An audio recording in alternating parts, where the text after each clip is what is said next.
这两天呢，有朋友留言让我说一下广东汪汪狗的事儿。本来呢，我都不知道这个事儿啊，了解了之后，我觉得还是有必要聊一下的。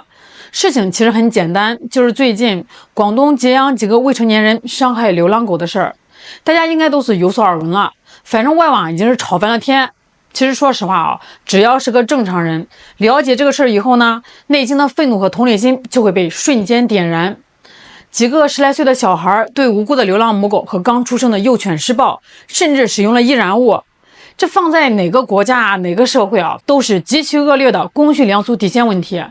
这按理说遇到这种事啊，公安机关依法立案，把涉事者送到专门学校，学校开展警示教育，同时呢给大众一个透明合理的交代。这个事儿啊，完全可以作为一次关于未成年人教育与社会治理的正常讨论。可是接下来发生的一系列骚操作啊，却让这起普通的社会个案演变成了一场极其荒诞的国际舆情风暴。当地某些基层部门一看到网民愤怒了，一人发声了，第一时间想到的不是怎么正面疏导公众情绪，而是开启他们最擅长的机械化3板斧：删帖、压热搜、封话题。陈乔恩、杜江等一人刚发声啊，相关热搜就被秒删了。那普通网友想正常讨论一下，帖子秒被封，甚至通报里还轻飘飘的来了一句拒绝网暴，请停止传播。这一掩耳盗铃不要紧啊，原本积聚在内部的公愤就像高压锅一样，直接顺着网络高压喷到了海外。那紧接着啊，海外某些势力和西方媒体就像是捡到了宝一样哦，倾巢而出。他们在这个纽约的时代广场、台北101投大屏，把1、2个极端未成年人的恶劣个例无限放大成了对整个国家、整个民族道德水平的污名化抹黑。那今天呢，咱们就彻底扒开这件事背后的底层逻辑啊！咱们既要痛骂基层的蠢操作，也要狠狠刺破西方双标的虚伪面具。咱们先说第一层，某些基层部门的舆情应对思维到底蠢在什么地方？朋友们，现代社会治理最忌讳的就是把公众合理的同理心与道德愤怒等同于不稳定因素。当老百姓看到几个孩子伤害小狗的时候，大家要的是什么？要的是公平正义要的是法律的严惩，要的是对生命的尊重。这本是中华民族恻隐之心、人皆有之的优秀传统美德，是文明社会的正向基石。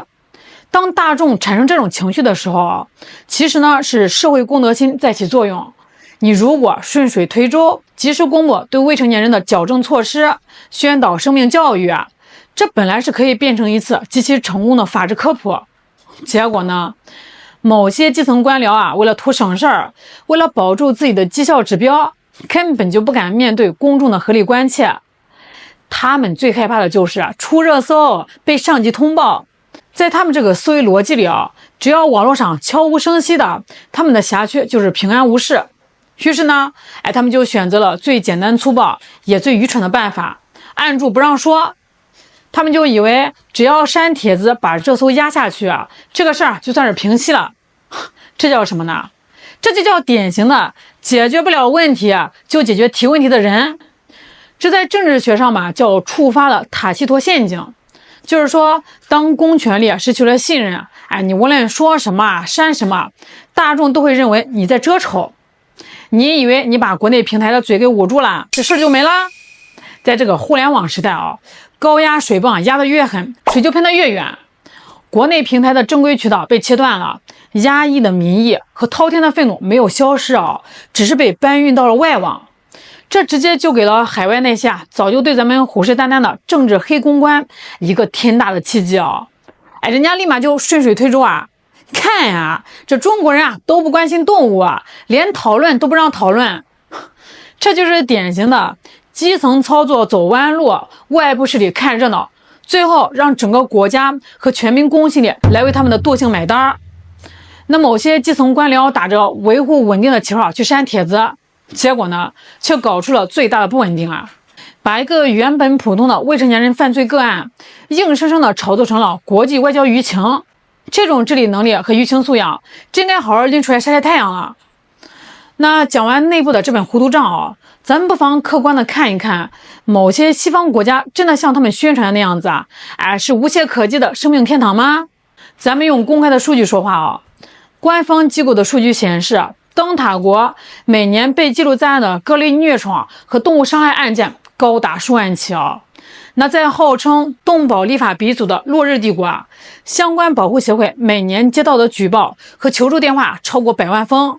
各种恶性伤害宠物的案件在当地报端屡见不鲜啊。而在那个袋鼠国啊，为了所谓的农场保护和生态控制啊，每年被官方大规模清理的野狗和流浪动物更是100万计啊。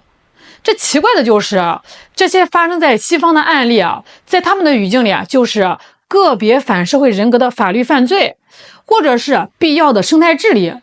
可是，一旦同样的个案发生到咱们这儿啊，那某些海外媒体啊就会瞬间打鸡血啊，迅速将其上升为所谓的道德缺陷和文化问题。这不是典型的双标又是什么呀？某些外部势力真的在乎那几只可怜小狗的命运吗？不，在他们的眼里啊，这不过是一个低成本高回报的舆论工具和政治筹码。那从早年的各种地方民俗争议到现在的街头个案，背后的逻辑如出一辙，就是试图利用大众的同理心给咱们扣上道德包袱，从而为他们在其他维度的打压寻找所谓的道德高地。甚至咱们还能看到一个更加讽刺的对比，那就在某些组织在海外大肆炒作把咱们骂得体无完肤的时候，在世界的另外一端人道主义惨剧每天都在上演，无数无辜的孩子在废墟与战火中挣扎这种剧烈的反差构成了人类文明舆论场上极大的荒诞。对眼前的同胞受难视而不见，却在遥远的个案里寻找虚无缥缈的道德优越感，这根本不是什么真正的慈悲而是一场选择性的政治作秀。那现在海外那些组织和大屏广告口号喊的响亮极了，叫什么中国必须立刻出台反虐待动物法，乍一听好像挺有道理啊。你看人家西方有，咱们也立个不就完了吗？各位千万别上当，西方这帮政客和 NGO 机构根本就不是关心动物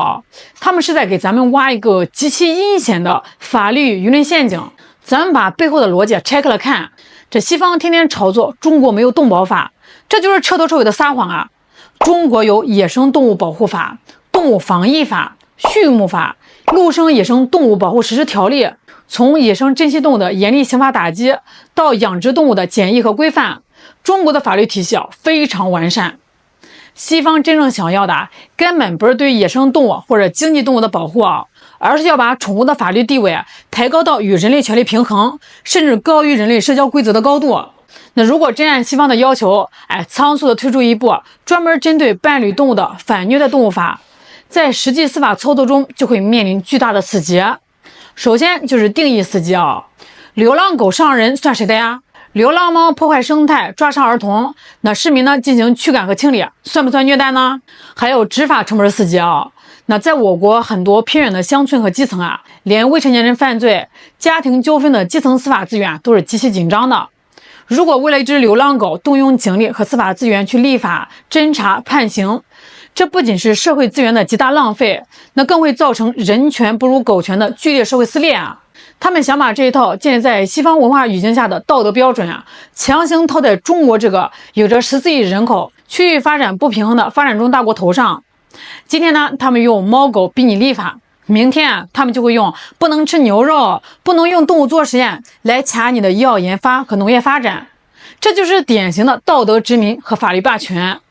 面对极少数人虐宠的恶行咱们需要的不是盲目跟风西方去搞什么猫狗至上的专项立法，而是完善治安管理处罚法中关于公共场所寻衅滋事、践踏公序良俗、传播暴力血腥视频的惩治条款。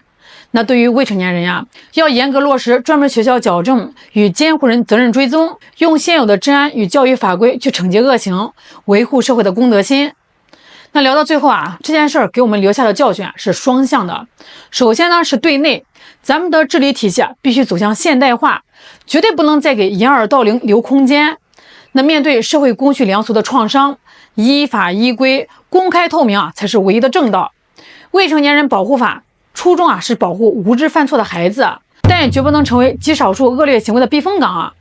那面对公众的合理关切，正面回应，推动专门学校矫正，甚至探讨动物保护法规的完善，这才是大国治理该有的胸怀。靠一删了之，不仅解决不了任何问题反而会伤了爱国群众的心，给别有用心之人送去攻击咱们的子弹。那其次呢，是对外咱们必须建立起强大的舆论定力与自信，彻底打掉西方的道德绑架，绝不能被外部舆论场的双标声带了节奏。那更不能因为一两个未成年人的恶劣行为而产生任何无谓的民族自卑感。西方国家自己的社会角落里恶行累累他们没有任何资格站在道德高地上对咱们指手画脚。一个真正自信的大国，既能正视内部治理的不足并积极改进，也能一巴掌拍飞外部势力的虚伪作秀。